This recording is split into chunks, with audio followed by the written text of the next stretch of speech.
Hey, good afternoon. Now we got a beautiful day here in Wisconsin, and with the markets on corn and beans, you got something both for the bulls and the bears. As you got new crop corn up about 9 cents right now, while new crop beans are trading around a seven lower. But as we get towards the end of May and look ahead into June, and with this dry weather forecast in here, many people are asking about adding some weather premium to this market. So the first chart I want to show you here is front month oats.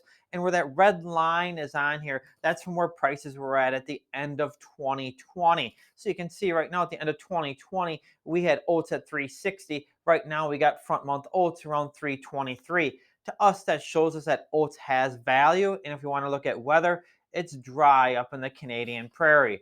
As I switch over to corn, this is a December corn continuous chart. We just broke below $5 here last week. Okay, and now bouncing back above that level. If we look back towards the end of 2020, we had Dees corn at 435. Corn's holding a pretty good premium to where we were at about 2.5 years ago. Again, though, just like oats, it's about the weather moving forward. We're going to swing towards new crop November soybeans. And here on this continuous chart, we've got prices just hovering just below $12. As you can see, we recently traded to our lowest level since the end of 2020 when we went down to a low of 11.12.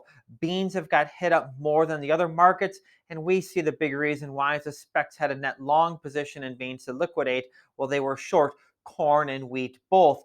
That brings us to the wheat market as we look towards front month Chicago wheat. That looks similar to what we saw over in the oats chart in here right now as we're below the end of 2020.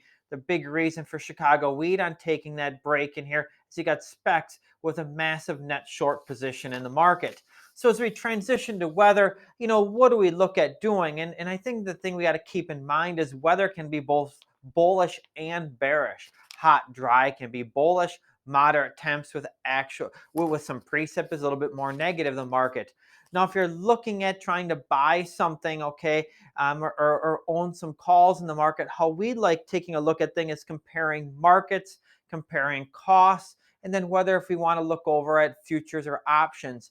If we're looking at the futures market in here, we think either oats or wheat has good value. Okay. Now, if you look towards call options, how we analyze the market is we look at the cost on those call options relative to where the market is at.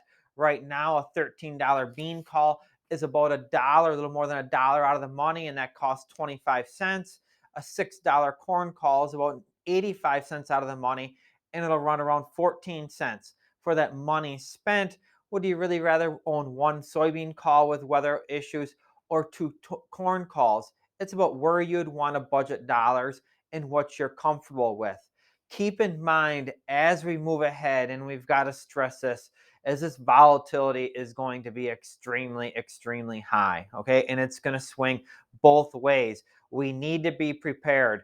From a producer standpoint, we need to have price objectives set above the market and where we're willing to move some cash grain at. From an end user perspective, we got to find some values in here that make sense for your operation. Any questions? Feel free to give us a call. Have a great day.